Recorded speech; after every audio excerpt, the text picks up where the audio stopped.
नमस्कार। अब हम चर्चा करेंगे एक महान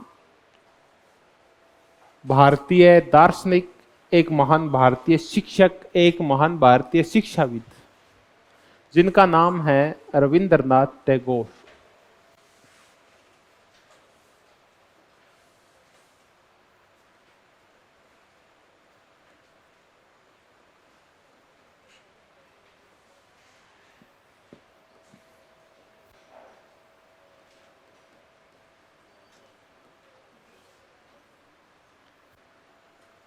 कहीं गलत तो नहीं लिख दिया?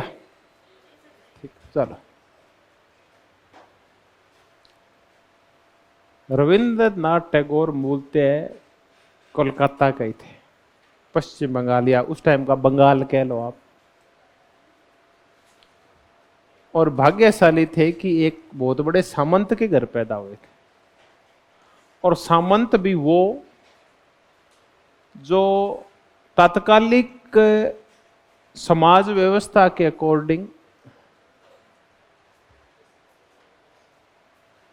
बहुत ही सुधरे हुए विचारों वाले थे। इनके पिता ब्रह्म समाज से जुड़े हुए थे। इसका तात्पर्य तात्कालिक सामंतों में ये इंटेलेक्चुअल सामंतों में आया करते थे, जो कि आधुनिकतावादी धारा का नेतृत्व किया करते थे। टैगोर के जीवन की सबसे आपको मजेदार बात जो लगेगी वो ये लगेगी, टैगोर टू मच इंटेलिजेंट आदमी, जिसकी प्रतिभा का कोई अंत ही नहीं था, जिसने हर क्षेत्र में काम किया। लेकिन टैगोर कभी भी स्कूल और कॉलेज नहीं गए।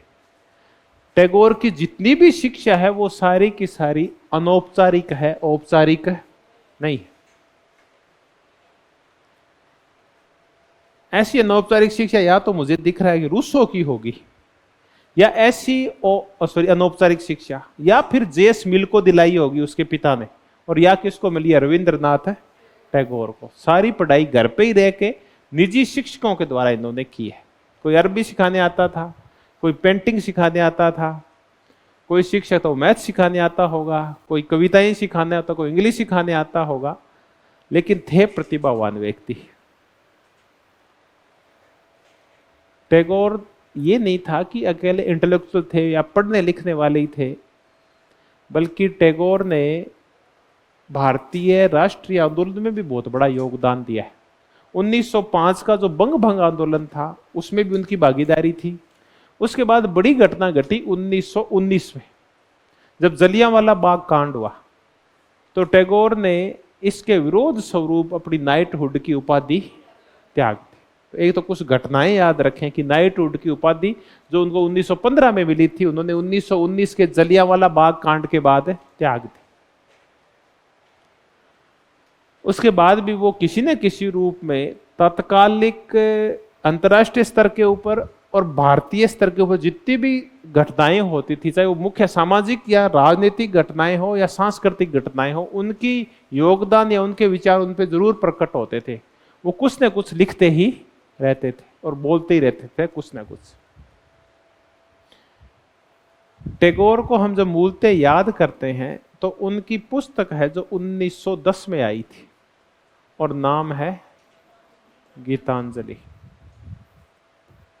और इसके लिए उन्हें मिला साहित्य का नोबेल पुरस्कार।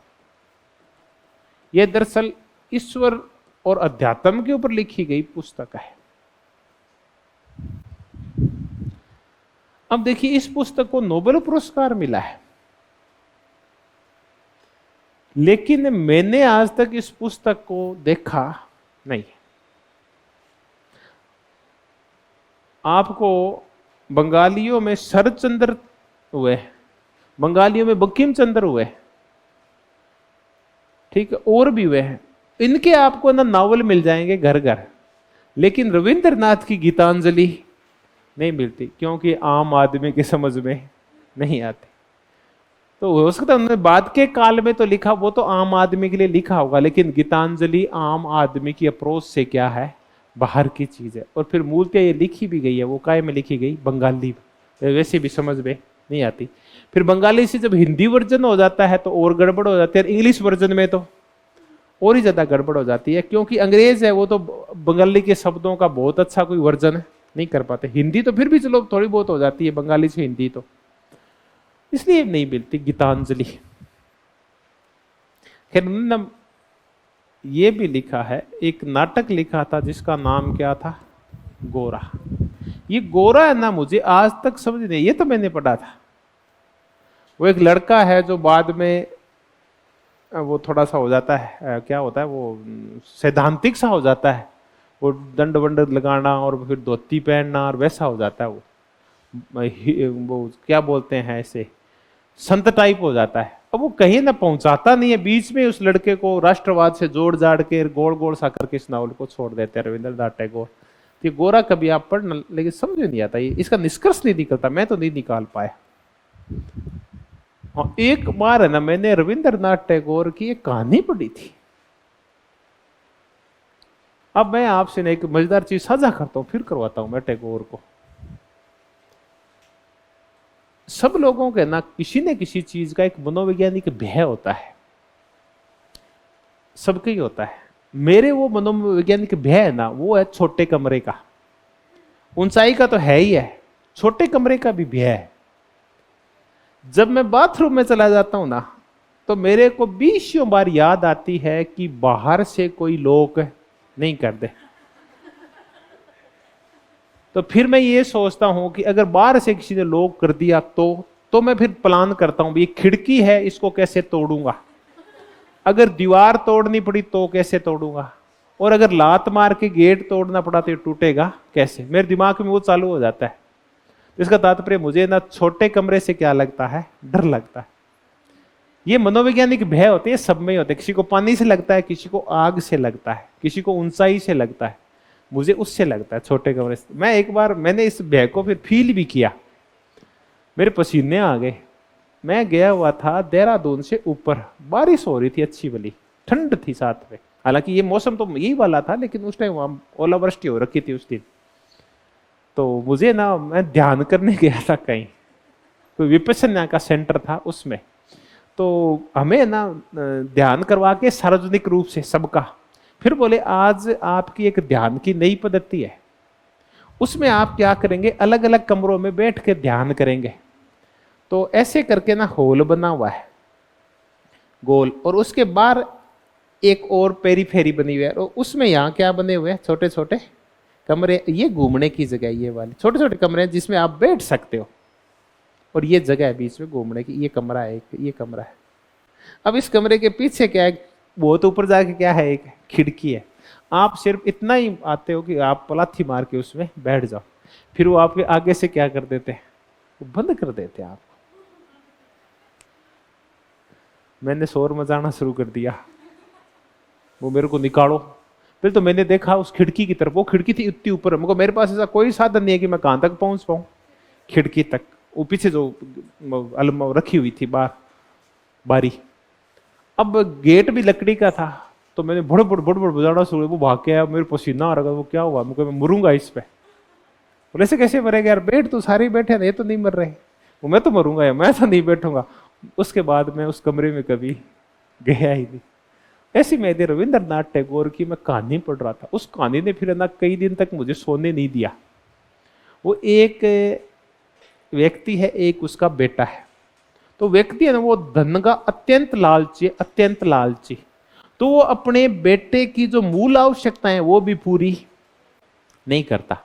परिणाम स्वरूप भूख से तंग आके और उसका बेटा घर छोड़कर चला जाता है, और उस आदमी के कोई फर्क नहीं पड़ता। वो आदमी पता नहीं उस धन को कहां से तो लाता है, ब्याज के ऊपर धन देता है, वो सारे ही काम करता है, उस धन को लेके कहां जाता है पता नहीं है। लेकिन साल में ना एक बार वो कई दिन गायब हो जाता है। वो व्यक्ति, उस लड़के का बाप है वो, उस दौरान वो एक जंगल में जाता है, अब किसी को नहीं पता वो क्या करता है। फिर वो लड़का बड़ा हो जाता है जो भाग गया था, वो वापस कभी भी घर नहीं आता। वो शादी कर लेता है और उसके एक बेटा हो जाता है। यानी पहले आदमी के अब क्या पैदा हो गया, पोता पैदा हो गया, उसके लड़के के बेटा पैदा हो गया।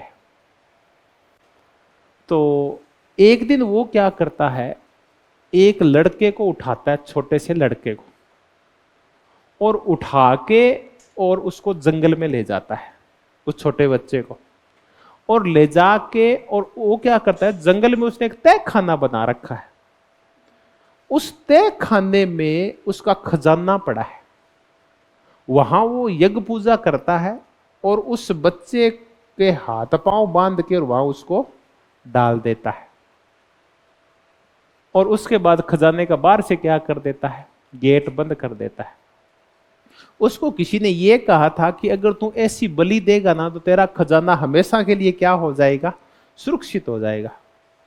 और वो वहां से सीढ़ियां चढ़ के और गेट बंद करके चला जाता है। वो जाके सीढ़ियों का गेट और बंद करके ऊपर से वो रेत वेत डाल के जगह को क्या कर देता है, समतल कर देता है। उसके बाद वो बाहर जाता है, अपने गांव में जाता है, तो वहां एक आदमी घूम रहा है। वो आदमी ये कहता है कि आपने, किसी ने मेरा छोटा सा एक बेटा गायब हो गया, वो देखा है क्या? तो भटकते भटकते उसके पास भी चला जाता है। तो वो दोनों एक दूसरे को पहचान लेते हैं। वो कहता, तू कौन?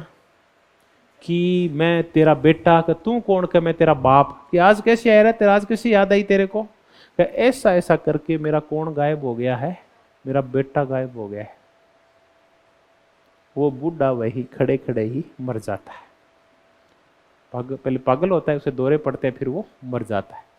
अब ये कहानी थी। और मुझे ना कई बार दिनों तक ये लगता रहा कि मुझे उस बुढ़े ने कहाँ बंद कर दिया है, उस नीचे तय खाने में बंद कर दिया। जैसे वो बच्चा कितनी बुरी मौत है, मरा होगा, कितना तड़पा होगा, और उस बुढ़े को क्या धन मिला क्या? अच्छा, जिसके लिए वो धन कमा रहा था, अभी मैं मेरी आगामी पीढ़ियों के लिए धन इकट्ठा कर रहा हूं, तो कौन सी पीढ़ी उसकी, उस पीढ़ी को तो उसने क्या कर दिया, मार दिया उस पीढ़ी को तो उसने। तो ऐसे करके इसकी बड़ी मजेदार, ये नहीं कि सारी कहानियां समझ में नहीं आती, रविंद्रनाथ बहुत अच्छी अच्छी लिखे गए, कुछ चीजें समझ में भी आती है। चलो अब हम आगे बढ़ते हैं। हमने किसकी चर्चा की? गोरा की चर्चा की। इसके बाद इन्होंने खूब सारी और पुस्तकें भी लिखी। इन्होंने एक पुस्तक लिखी नेशनलिज्म,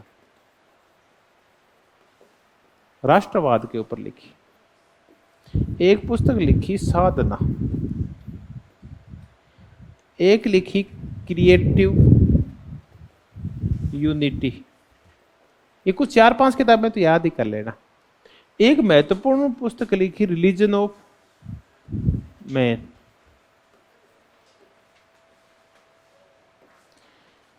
एक लिखी the home and the world. Ghare Baire क्या बोलते हैं पता नहीं, होम एंड वर्ल्ड। एक पुस्तक इनकी एक आधी और होगी, लेकिन आप है ना ये पुस्तक याद रखेंगे तो नेशनलिज्म, एक साधना, एक creative unity, religion of man, और ये याद है ठीक है, होम एंड वर्ल्ड। और ये तो आपको वैसे याद है। ये इसका सन याद रखना, ये कब आई थी? 1910 में। और जो नोबेल पुरस्कार मिला था वो कब मिला था? 1913 में मिला था रविंद्रनाथ टैगोर को, 1913। अब रविंद्रनाथ टैगोर ना वाकई में बंदा तो इंटेलिजेंट था। ये वो व्यक्ति है जिसके लिखे हुए जो गीत या गान है वो कितने देशों के राष्ट्रगान है? 2 देशों के। भारत में जो जनगण मन चलता है 1911 में लिखा था जनगण मन।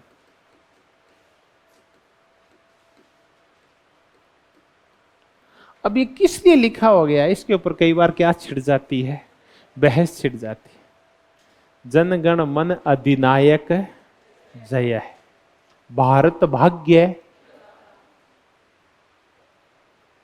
भारत भाग्य, भारत के भाग्य विधाता। तो कौन है भारत का भाग्य विधाता? कौन है जन मन गण के अधिनायक? ऐसे करके बड़ी ना इस मुद्दे पे क्या खड़ी कर दी जाती है, कई बार कंट्रोवर्सी खड़ी की जाती है।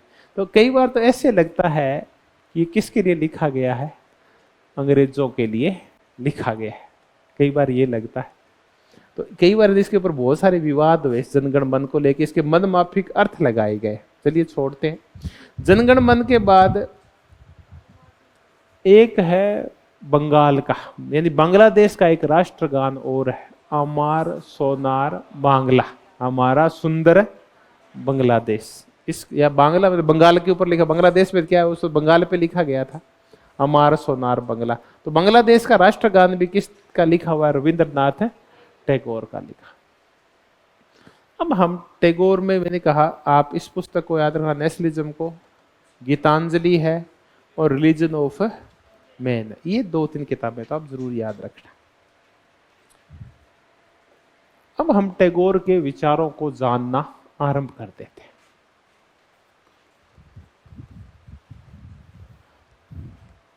रविंद्रनाथ टैगोर वास्तव में बहुमुखी प्रतिभा का व्यक्ति था। ये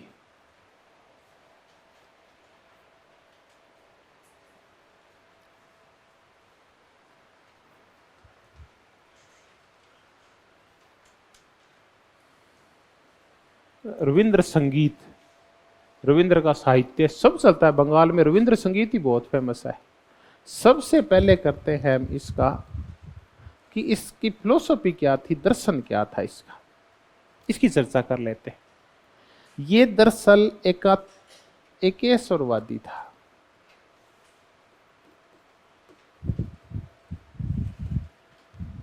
एकेश्वरवाद जो वर्णित है उपनिषदों में,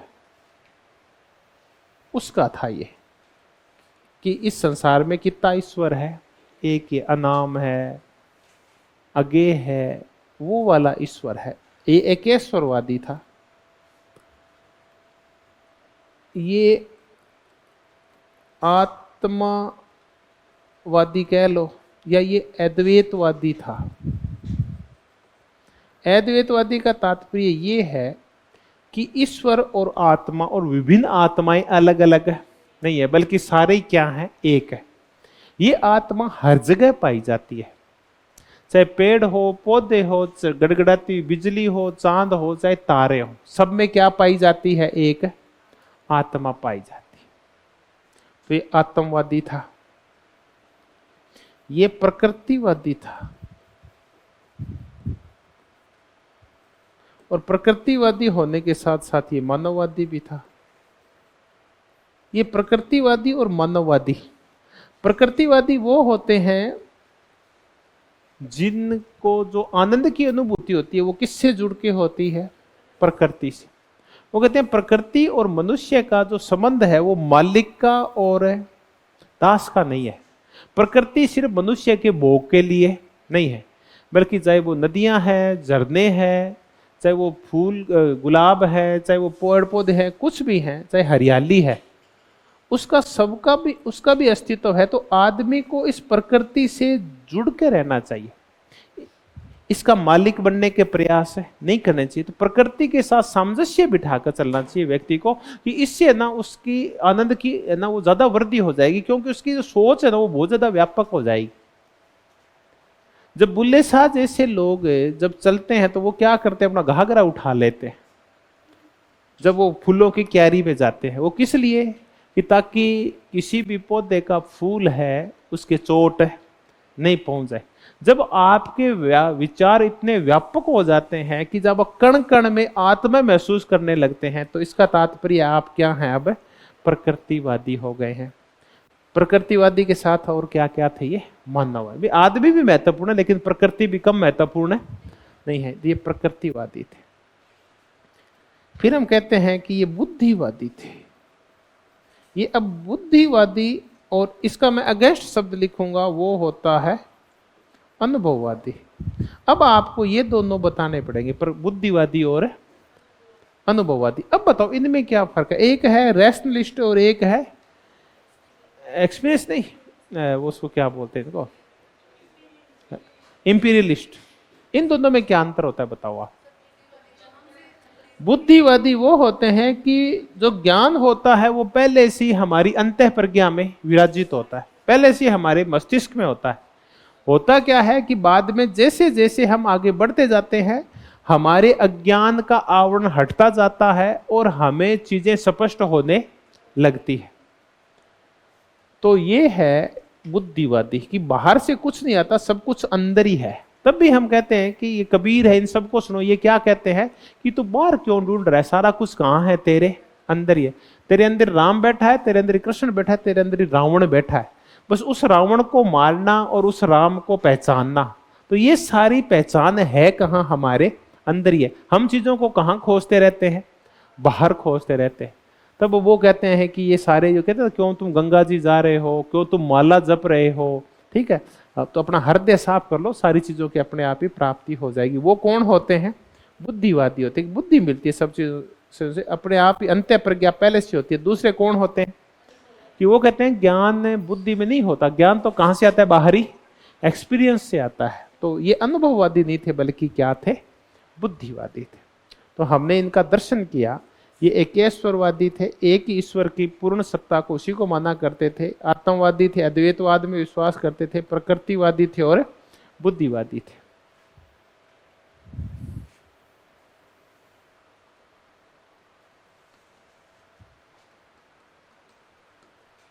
आध्यात्मिक मानववादी, आध्यात्मिक मानववाद का यह तात्पर्य है कि मानव है ना सारा आध्यात्मिक रूप से आपस में जुड़ा हुआ है। अब कैसे जुड़ा हुआ है, तो ये कहते हैं आदमी कहीं का हो, सब में आत्मा क्या होती है, बराबर होती है। तो सब लोगों में जो करुणा के भाव होते हैं, जो प्रेम के भाव होते हैं, जो समरसता के भाव होते हैं, जो सामंजस्य के भाव होते हैं, जो भातृत्व के भाव होते हैं, वो सब में लोगों को एक साथ बांध के रखते हैं। तो सभी लोगों को एक दूसरे से घृणा की बजाय आपस में क्या करना चाहिए, प्रेम करना चाहिए। कि हमें बहुत भेद नहीं है, भेद तो हम खड़े करते हैं। मूलतः हम सब होते कैसे हैं, एक दूसरे से करुणा प्रेम और सामंजस्य रखने वाले व्यक्ति होते हैं। हम सब में कैसी एकता पाई जाती है, एक आध्यात्मिक एकता, मानवीय एकता पाई जाती है। तो इसको कहते हैं कि हम इसको कौन सा मानववाद बोलते हैं, आध्यात्मिक मानववाद बोलते हैं। और मानववाद में ना दो प्रकार का होता है। एक होता है भौतिक मानववाद या भौतिकतावादी, और दूसरे होते हैं अध्यात्मवादी।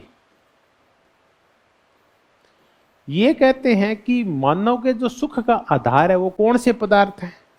देखिए मानव तो महत्वपूर्ण है, लेकिन मानव के सुख का आधार भौतिक तत्व है। मानव के सुख भौतिक चीजों के अंदर मिलते हैं। फायरबाख एक भौतिकतावादी मानवतावादी है। मानवतावादी वो होता है जो सेंटर में किसको मानता है, मानव। मानव विवेकशील होता है, मानव समझदार होता है, और सारी गतिविधियां, सारी संस्थाएं, सारे धर्म, सारे विचार, सारी संस्थाएं किसके लिए निर्मित है, मानव के लिए निर्मित है।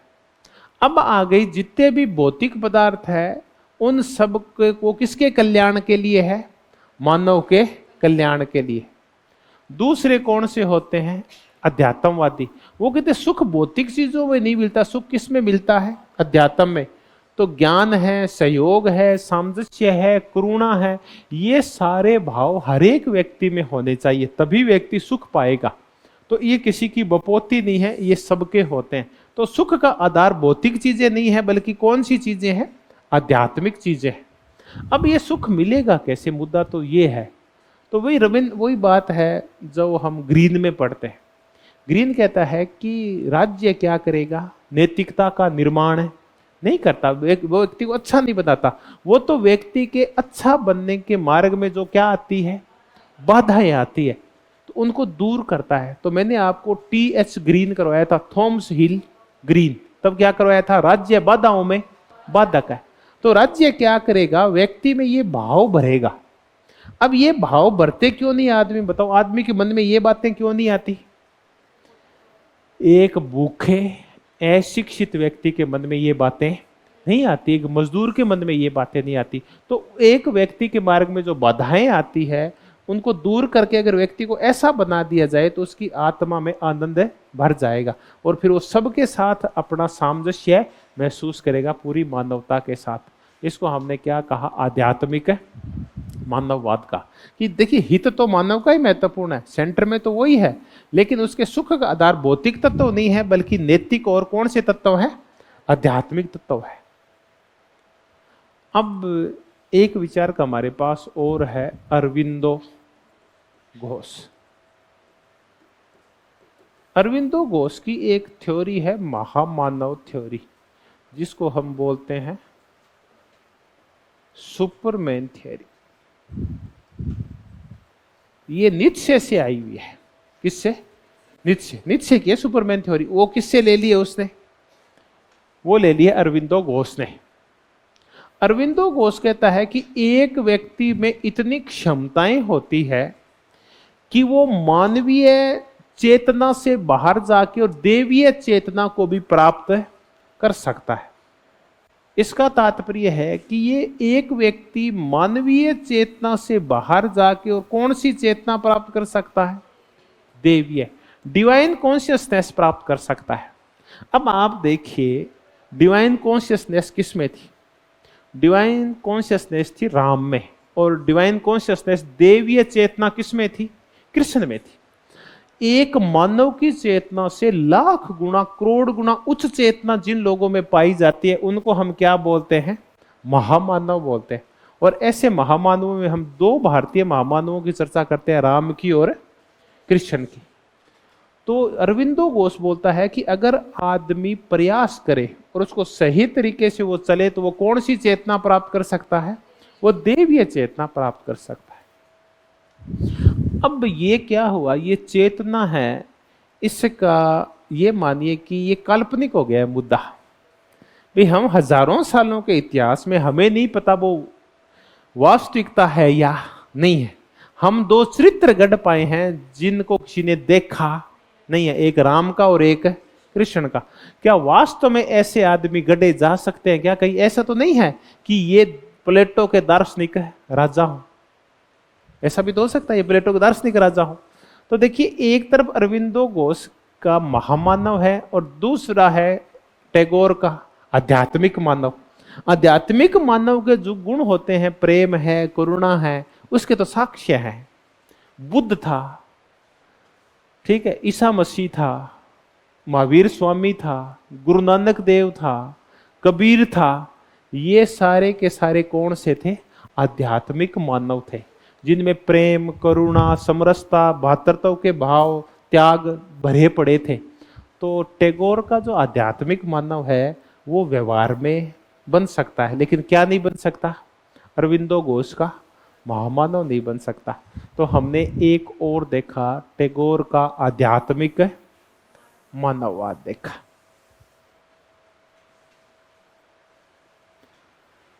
अब हम जो अगली चर्चा करेंगे वो करेंगे सृजनात्मक स्वतंत्रता।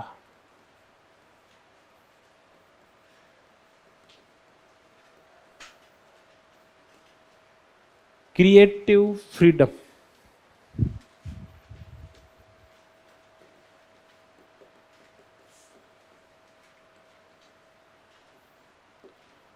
सृजनात्मक स्वतंत्रता। टैगोर कहते हैं ये वाली जो स्वतंत्रता ना, ये पूर्ण स्वतंत्रता है। इसमें व्यक्ति की पूर्ण अभिव्यक्ति होती है। व्यक्ति स्पष्ट रूप इसी में सामने आता है। जो कुछ होता है उसका सब कुछ बाहर आ जाना ही क्या कहलाता है? सृजनात्मक स्वतंत्रता।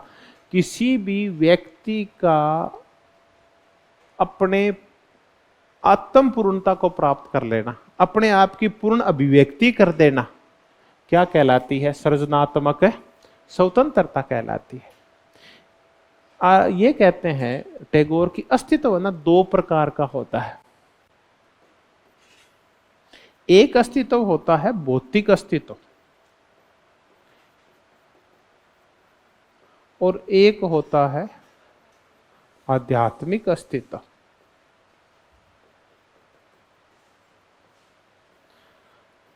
भौतिक अस्तित्व का तात्पर्य है हमारा ये भौतिक शरीर। इस भौतिक शरीर के द्वारा हम इस जीव जगत से जुड़े हुए हैं। जीव जगत से जुड़ाव होता है, ये हमारा दिखाई देता है। ये वाला हमारा घर से जुड़ाव है, हम घर में रहते हैं, उनकी चीजों का भोग करते हैं। हमारे जो आपसी सामाजिक संबंध हैं वो कौन से अस्तित्व हैं? भौतिक अस्तित्व है। माँ बाप के संबंध है, बेटे बेटी के संबंध है, हमारे भाई हैं, बहनें हैं, ये सब है। ये सब किस प्रकार के संबंध है? भौतिक संबंध है। ये कहते हैं भौतिक संबंध है ना, ये महसूस किए जाते हैं, दिखाई देते हैं, लेकिन ये क्या करते हैं, व्यक्ति के मार्ग में रोड़ा पैदा करते हैं और व्यक्ति को स्वतंत्र नहीं होने देते, ये व्यक्ति में बाधा खड़ी करते हैं। अब हम कहते हैं कि भौतिक अस्तित्व व्यक्ति की सृजनात्मक स्वतंत्रता में क्या खड़ी करता है, बाधा खड़ी करता है। अब हम चर्चा करते हैं कि ये कैसे खड़ी करता है। चलिए हम ले लेते हैं कि भौतिक अस्तित्व के तहत आता है हमारा धर्म, भौतिक अस्तित्व के तहत आती है हमारी जाति, और भौतिक अस्तित्व के तहत आता है हमारा परिवार। तो ये पारिवारिक संबंध हमारे जातीय संबंध और हमारे धार्मिक संबंध। अब ये वाले जो संबंध हैं ये आपको स्वतंत्र करते हैं या विभिन्न नियम बना के और आपको बांधते हैं, ये बांधते हैं। ये जो भौतिक अस्तित्व होता है, भांति भांति के जो हमारे भौतिक संबंध हैं, ये हमें पूर्ण स्वतंत्र नहीं होने देते बल्कि हमारी सृजनात्मकता को रोकते हैं। तभी आप कहते हैं कि अच्छा होता कि एक बार मोदी होते, अच्छा होता अपन अटल बिहारी होते, अच्छा होता अपन ममता बनर्जी होते, अच्छा होता अपन मायावती होते, तो कहीं के कहीं पहुंच जाते। हमें तो किसने मारा, परिवार, जाति और धर्म ने मारा। इस वजह से हम रह गए, वरना तुम कुछ ही हो जाते। तो ये भौतिक अस्तित्व आपको क्या करता है, बांधता है और आपको स्वतंत्र नहीं होने देता। अब आ गया कौन सा अस्तित्व, आध्यात्मिक अस्तित्व। ये है प्रेम है, करुणा है, दया है, त्याग है, वसुदेव कुटुंबकम के जो भाव है, प्रकृति से जो प्रेम है, वो हमारा कौन सा अस्तित्व है, आध्यात्मिक अस्तित्व है। इसमें हमारी आत्मा जागृत हो जाती है, इसमें ज्ञान आ जाता है और हमारी सोच है वो अत्यंत व्यापक हो जाती है। अब वो इससे अच्छा उदाहरण नहीं हो सकता, मैं बार बार देता हूं। जब गुरु नानक चिड़ियों को कहता है कि तुम क्या खा जाओ, मेरा खेत खा जाओ, अब इससे अच्छा तो क्या होगा। अब उसमें आध्यात्मिक मुक्ति आ गई है। अब उसके कोई टेंशन नहीं है कि घर पे जाके उसके माँ बाप क्या कहेंगे, ठीक, उसके कोई टेंशन नहीं है कि मुझे शाम का भोजन है कैसे मिलेगा, उसे कोई चिंता नहीं है कि न 6 महीने बाद मेरे पास खाने की व्यवस्था होगी या नहीं, क्योंकि मैंने सारी चिड़ियों को क्या चुगा दिया है, खेत चुगा दिया है। तो ये गुरु नानक का जो अस्तित्व है वो कैसा है, आध्यात्मिक अस्तित्व है। अब देखिए उस व्यक्ति को कितनी आत्म अनुभूति होगी, उस आदमी ने खुद को किससे जोड़ लिया है, चिड़िया से जोड़ लिया है। सारी चिड़िया आई है, उसका खेत खा रही है, उसको आनंद की अनुभूति हो रही है। अब ये भौतिक चीजों से प्रेम नहीं कर रहा है, बल्कि ये कह रहा है वही आत्मा मुझ में है, वही आत्मा चिड़ी में है। तो चिड़ियों का भी पेट भर रहा है, तो वो भी एक आत्म जीव ही है, उसका भी पेट भर रहा है। तो हम आदमी में थोड़ी है आत्मा, आत्मा तो किस में भी है, उस चिड़ी में ही है। ऐसे भाव है ना सिर्फ किसान रखता है, ऐसे भाव और किसी में नहीं होते। आपने देखा होगा कि छोटे से लेके बड़े जीव तक का पेट सिर्फ कौन भरता है, किसान भरता है। चिंटी का पेट कौन भरता है, किसान के खेत में पैदा हुआ अन्न भरता है। चिड़ी भी खाती है और कबूतर भी वही अन्न खाता है जो किसान पैदा करता है, और हाथी का पेट भी वही भरता है और दूसरे आदमी का पेट भी वही भरता है। तो ये कौन सा अस्तित्व है हमारा, ये आध्यात्मिक अस्तित्व है। ये जब आध्यात्मिक अस्तित्व जागृत हो जाएगा तब हम क्या हो जाएंगे, पूर्ण रूप से स्वतंत्र हो जाएंगे। ये है हमारी पूर्ण स्वतंत्रता, हम खुल के हमारी सारी अच्छाइयां बाहर आ जाएगी, तब हम पूर्ण स्वतंत्र हो जाएंगे। तो ये कहते हैं कि ये जो सृजनात्मक स्वतंत्रता है ये कितने रूपों में बाहर आती है, ये कहते हैं 4 रूपों में बाहर आती है। सबसे पहले जो कहते हैं कि इसके 4 रूप है। सबसे पहले किसका निर्माण होता है, एक व्यक्ति है, उसके किसका निर्माण होता है, व्यक्तित्व का निर्माण होता है। इसका तात्पर्य है एक व्यक्ति का पूर्ण बौद्धिक और आत्मिक विकास हो जाता है। वो बुद्ध बन जाता है, महावीर स्वामी बन जाता है, वो गांधी बन जाता है। ये हो गया, सबसे पहले ये काम होता है, उसके व्यक्तित्व का विकास होता है। फिर उसका व्यक्तित्व विकसित होके और कहाँ समाहित हो जाता है, तो पहले व्यक्ति खुद का विकास करता है, फिर व्यक्तित्व बदल के क्या बदल जाता है, समाज। फिर वो समाज के बारे में सोचता है, फिर वो समाज काय में चेंज हो जाता है, विश्व में, सॉरी मैं आप राष्ट्र लिख दिया, वो विश्व में चेंज हो जाता है। अब व्यक्ति का मस्तिष्क और व्यापक हो जाता है, वो किस में समाहित हो जाता है? विश्व में। और एक दिन ये विश्व से इतना ज्यादा व्यापक होता है, उसकी सृजनात्मक स्वतंत्रता इतनी ज्यादा होती है कि विश्व से वो कहाँ विलीन हो जाता है? फिर ब्रह्मांड में विलीन हो जाता है। तो अब आप जैसे जैसे अभी देखिए बेरोजगारी का जो दौर चल रहा है, इस बेरोजगारी के दौर में आप पूर्ण सृजनात्मक स्वतंत्रता की सोच नहीं सकते, क्योंकि हमारा कौन सा अस्तित्व महत्वपूर्ण है? भौतिक अस्तित्व। ये चीजें तब याद आती है, ये है क्या? जब आपका क्या भरा हुआ हो? पेट भरा हो। और जब आप अपने पैशन को जीने लगते हैं, तब क्या करते हैं आप? सुबह कोई जल्दी उठो, जैसे मैं परसों बारिश हो रही थी सुबह सुबह, और बारिश होके हटी थी, मैं टाइम से उठ जाता हूँ, तो मैं आज कितना अच्छा मौसम है, तो मैं दिल्ली जैसे यूनिवर्सिटी घूमने जाता हूँ। उस दिन आज फील करते हैं इस बारिश को, तो मैंने क्या, जूते वूते खोल दिए और वहाँ एक बड़ा सा पार्क है, उस पर घूमने लग गया। अब घूमने लग गया तो जब मैंने इस तरफ देखा पश्चिम की साइड, तो बड़े बड़े पेड़ है उस ग्राउंड में, यूनिवर्सिटी की ग्राउंड है उसके, और उसके इस तरफ लॉ कॉलेज वगैरह, वो पेड़ों के पीछे आ गया। तो अब या तो पेड़ दिखाई दे रहे हैं या वो नीला आसमान दिखाई दे रहा है। और पास में वहीं कुछ मोगरे के क्या खिले हुए थे, वो फूल खिले हुए थे मोगरे का। अब देखो वो खुशबू आ रही थी। अब किसी भी आनंद की उसके साथ बराबरी नहीं की जा सकती। अब सोचते सोचते मुझको ईश्वर ने देखो कितनी अच्छी चीजें बनाई है। प्रकृति कह लो, चलो मैं नहीं, मेरे समझ में आती कई बार ईश्वर की। प्रकृति कह लो, आप ईश्वर कह लो, मैं प्रकृति कह लो, या आप प्रकृति कह लो, मैं ईश्वर कह लो, क्या फर्क पड़ता है इससे? तो कि वो जो पेड़ और वो काले घने से बादल और वो खुशबू, तो मैं सोचा भगवान ने ना कितनी चीजें बनाई है, कितना ये ब्रह्मांड है, ये कितना बड़ा है, तो उसमें आनंद आ जाता है। तो इसको हम क्या बोलते हैं? ये लेके आती है हमारे अंदर क्या, ऐसे ना उदात विचार हो जाते हैं, पर ये थोड़ी देर रहती है ना। फिर पौने घंटा तो मैंने इसको फील किया, और फिर मुझको जाके प्रूफ रीडिंग करनी है ना। फिर जाके वो आपके नोट्स तैयार करने, फिर आपको जाके पढ़ाना है, तो पढ़ना भी है। 11 बजे क्लास है, तो अभी तक यही भटक रहा है। कौन सा अस्तित्व है? भौतिक अस्तित्व हावी, और कौन सा चला गया? आध्यात्मिक अस्तित्व गायब हो जाता है। चलिए कोई बात नहीं। हमने कौन सी चर्चा की? सृजनात्मक स्वतंत्रता की चर्चा की। अब मैं आपको फिर बताऊं, ये ऐसे लोग ना बावड़े नहीं होते, ये क्या होते हैं? बड़े, ये जो भटकते रहते हैं ना इधर उधर से, ये आपको है ना, ये कोई कह रहा मैं आज पेड़ देखने जा रहा हूँ, मैं आज जंगल में गया था, और मैं पौधे देखने, आज मैं नहर में नहाने गया था, समुद्र में नहाने गया था। ये अपने जीवन का क्या लेते हैं? पूर्ण आनंद लेते हैं। और हमें आनंद कहाँ आता है? सुबह से शाम तक जब तक गधे की तरह काम नहीं करें तब तक आनंद नहीं आता। तो सबके आनंद वो लेते हैं। ये कौन सी स्वतंत्रता होती है? सृजनात्मक स्वतंत्रता। खैर, अब हम जो अगला मुद्दा करेंगे,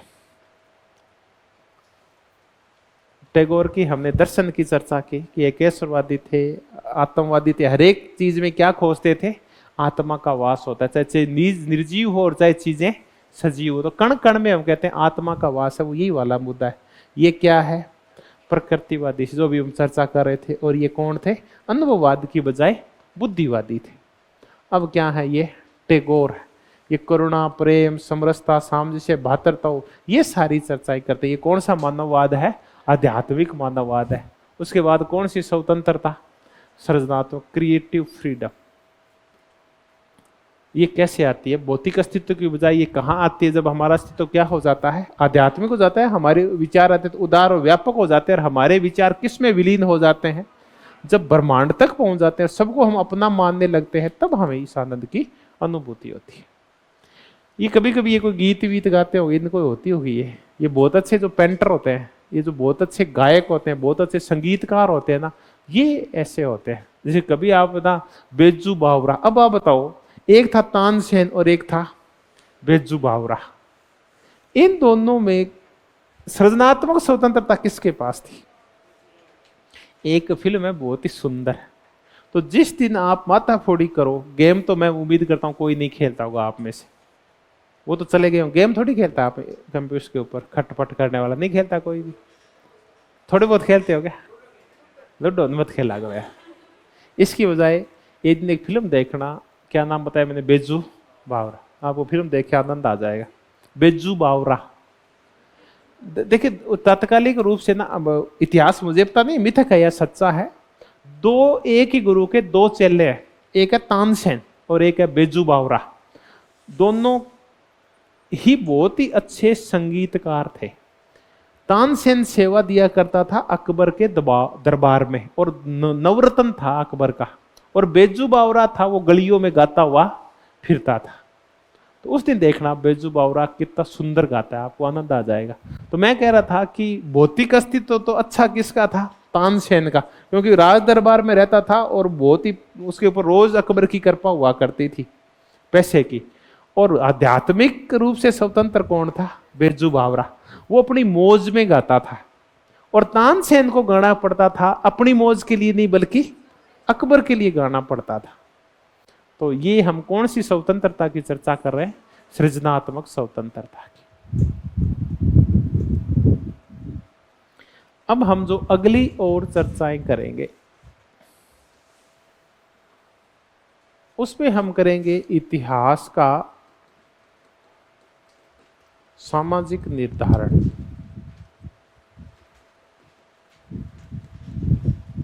और इसी के तहत हम और करेंगे कि इतिहास का निर्धारण कौन करता है, समाज करता है, या इतिहास की गति देता है वो कौन देता है, समाज देता है। अभी तक हमने क्या पढ़ा है, हम आगे पढ़ेंगे अरविंदो घोष में पढ़ेंगे आध्यात्मिक जो गतियां होती है इतिहास की। इससे पहले आपने जब दो और पढ़ रखे, बताओ किस किस को पढ़ रखे, इतिहास को गति देने की दो शक्तियां पढ़ी आपने। एक तो पढ़ा आपने हेगल को, इतिहास को गति देते हैं हमारे आइडियाज, और दूसरा हमारे जो भौतिक चीजें होती है आर्थिक निर्धारणवाद पढ़ा है। हम यहाँ कौन सा निर्धारण पढ़ रहे हैं, इतिहास का सामाजिक निर्धारण की गति देता है वो समाज देता है। इसका हम एक और समझ लेंगे कि समाज में वो राज्य में क्या होता है, अंतर होता है। स्टेट और सोसाइटी अलग अलग होते हैं, इन दोनों में अंतर किया है। तो टैगोर ये कहते हैं कि देखिए जो समाज है वो एक प्राकृतिक इकाई है। समाज प्राकृतिक होता है, समाज स्वाभाविक होता है। समाज है ये आपसी प्रेम से और प्रेम बंधन से बनता है, ये आपसी करुणामयी वातावरण से बनता है। ये तब बनता है जब हम में आपस में सहिष्णुता होती है और क्या होता है, सामंजस्य होता है। तो प्रेम है ये सृजनात्मक स्वतंत्रता का, सुख का और मानवीय वृद्धि का आधार है। मानव ने जितनी आज तक सारी प्रोग्रेस की है वो इन वजहों से की है। वो और अच्छा होता गया और सभ्य होता गया, तो उसमें योगदान किसका था, उसके समाज का। तो व्यक्ति में जो उदात्त भाव, आपसी संपर्क, अच्छी शिक्षा जो पैदा करता है वो कौन करता है, समाज पैदा करता है। तो फिर अब बच गया राज्य क्या करता है। तो राज्य ये कहते हैं कि राज्य एक शक्ति का संगठन है। ये तो व्यक्ति का शोषण करता है और व्यक्ति की सृजनात्मक स्वतंत्रता को रोकता है। ये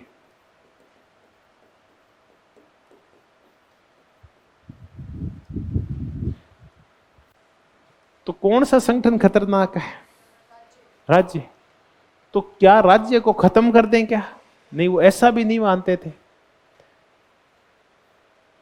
एक तरफ कार्ल मार्क्स है जो अराजकतावादी है, अंततः अराजकतावादी है। कार्ल मार्क्स का साम्यवाद क्या है बताओ, अराजकतावाद है। बताओ क्यों, क्योंकि कार्ल मार्क्स का जब साम्यवाद आएगा उस टाइम स्टेट लेस होगा, उसमें राज्य नहीं होगा, वर्ग शोषण नहीं होगा और वर्ग भी, तो ये स्टेटलेस स्थिति होती है जब हम साम्यवाद को ये बोलते हैं। लेकिन इस साम्यवाद का जो मूल आधार है वो क्या है, भौतिकवाद है। ऐसे ही आधार बाकुनिन के है, क्रोपोक्टिन के है और प्रोंदा के है। प्रोंदा और ये भी तो है, कौन है, ये भी अराजकतावादी है जो राज्य को शोषणकारी सत्ता मानते हैं। लेकिन ये कहते हैं कि राज्य है वो भौतिक चीजों की को देने के लिए है और भौतिकतावाद जीवन का मुख्य आधार है। क्योंकि भौतिक चीजों पे कुछ लोग कब्जा कर लेते हैं भौतिक चीजें सुख का आधार होती है, इसलिए राज्य खत्म होगा तो भौतिक चीजें सब लोगों में बराबर है, बांट दी जाएगी और पूंजीपतियों को मार दिया जाएगा, उनको हटा दिया जाएगा समाज से।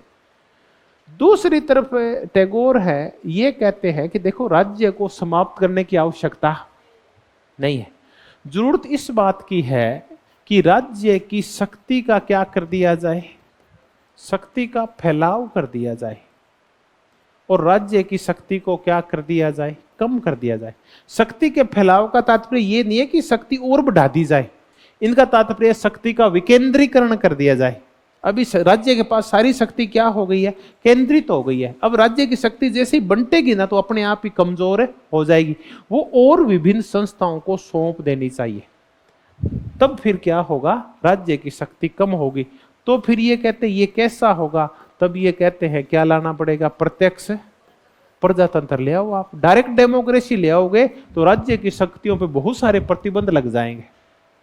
तो राज्य को भय की दृष्टि से कौन देखते हैं, टैगोर देखते हैं। तो क्या ये अराजकतावादी है, क्या नहीं है, लेकिन ये शक्तिशाली राज्यों के पक्षधर है, नहीं है। ये कहते हैं भारत में और पश्चिम में आपको बड़ा अंतर दिखाई देगा। भारत में राजा आते थे और राजा जाते थे, एक राजा दूसरे राजा पे हमला करता था, लेकिन लोगों के यहां कोई फर्क नहीं पड़ता था, जीवन वैसे ही प्रवाह में बहता रहता था। अब आप देखिए, बाहरी आक्रमणकारी आए या दो राजा लड़े, अपन कह देते हैं एक राजा लड़ लिया उदयपुर का और एक जयपुर वाला। जनता सुबह उठती थी, अपने खेत जाती थी, सारा दिन काम करके थक हार के गीत गाते हुए कहा जाती थी, घर पे चर्चा कर लेती थी कि आज दो राजा लड़ रहे हैं। आम आदमी पे इससे कोई फर्क नहीं पड़ता था, क्योंकि आम आदमी का जो नियंत्रण था, समन्वय था, सहयोग था, वो राज्य के माध्यम से नहीं था, बल्कि वो किसके नियंत्रण में रहता था, समाज के। उसको सारी चीजें उस गांव से मिलती थी, उसको जो सारी चीजें मिलती थी वो सारे संबंध उसके वहीं थे। उसकी जो पंचायती होती थी वो गांव में ही होती थी।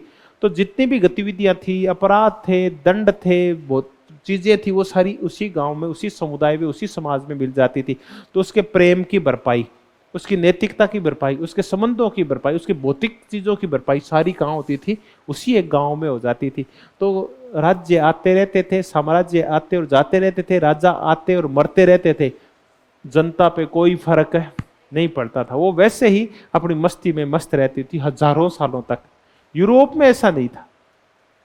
यूरोप में क्या हुआ कि 15वीं सदी तक आते आते सुरक्षा और शक्ति की लालसा पैदा हो गई राजाओं में। परिणाम स्वरूप क्या निकला कि उन्होंने अपनी जनता पे शिकंजा कसना शुरू कर दिया। तो यूरोप में जैसे जैसे राज्यों ने सुरक्षा के नाम के ऊपर, राष्ट्र राज्य के नाम के ऊपर, संप्रभुता के नाम पे अपनी शक्ति बढ़ा ली, परिणाम ये निकला कि समाज भी उसके जकड़ में आ गया और राज्य भी आ गया। अब आपके समाज कैसे जकड़ में आ गया, तो समाज की जो आर्थिक व्यवस्था थी, समाज की जो शैक्षणिक व्यवस्था थी, समाज में जो धार्मिक व्यवस्था थी, समाज में जो पारिवारिक व्यवस्था थी, हर एक मामले में दखलंदाजी किसकी होने लग गई, राज्य की होने लग गई। तो जब समाज की शक्तियां बढ़ती है तो आदमी में स्वतंत्रता बढ़ती है, सहयोग और भातृत्व बढ़ता है। और राज्य की शक्तियां बढ़ती है तो आदमी की सृजनात्मक स्वतंत्रता कम होती है, क्योंकि ये व्यक्ति की स्वायत्ता और स्वतंत्रता को पसंद नहीं करता। क्योंकि व्यक्ति स्वायत्त और स्वतंत्र होगा तो कल को हो सकता है वो राज्य को चैलेंज कर दे। राज्य अपने सामने किसी भी और सत्ता को खड़ा, एकमात्र संप्रभु कौन होता है, राज्य होता है। तो ये हमने इतिहास का कौन सा निर्धारण देखा, ये सामाजिक निर्धारण है इतिहास का, कि ऐसे समाज के द्वारा इतिहास का निर्धारण किया गया था। समाज चलाता है इस पूरे संसार को। सभ्यता का जो भी विकास हुआ है उसके मूल में राज्य नहीं है, बल्कि कौन है, समाज है। अब एक बार विराम दे दें, आधे घंटे की चर्चा और बची है, पानी पी लेते हैं, आप भी पानी पी लो, फिर शुरुआत करते हैं। धन्यवाद, बहुत बहुत धन्यवाद।